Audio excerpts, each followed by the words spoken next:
Միացյալ Նահանգների նախագահական ընտրությունների արդյունքների հրապարակումից անմիջապես հետո երկրի խոշոր քաղաքներում սկսված բազմահազարանոց ցույցերի ալիքը գիշերվա ընթացքում ծածկել է ամբողջ Ամերիկան։ Առնվազն 30 մարդ ձերբակալվել է, իսկ Սիեթլում ցույցի ժամանակ հնչած կրակոցներից վիրավորվել է 5 մարդ։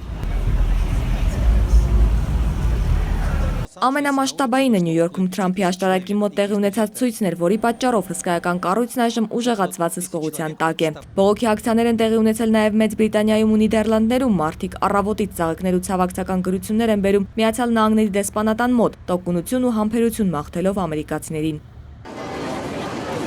Ցույցերի ֆոնին նախագահ Բարաք Օբաման ու առաջին տիկինը կընդունեն նորընտիր նախագահ Դոնալդ Թրամփին ու նրա կնոջը Մելանիա Թրամփին։ Երեկոյան Սպիտակ տանը առանձնազրույց կունենան նաև նախագահների կանայք։ Երկու հանդիպումներն էլ տեղի կունենան փակ դռների հետևում։ Մինչև այդ Օբաման կոչ է արել մոռանալ տարաձայնություններն ու աշխատել հանուն Միացյալ Նահանգների։ Միշտ էլ լինում են հաղթողներ ու պարտվողներ, բայց կարևորն այն է, որ երկուսն էլ իրենց երկրի ծառաներն են։ 8 տարի առաջ ես եւ նախագահ Բուշը նույնպես տարաձայնություններ ունեինք։ Իշխանության խաղաղ փոխանցումը մեր ժողովրդավարության հիմքում է։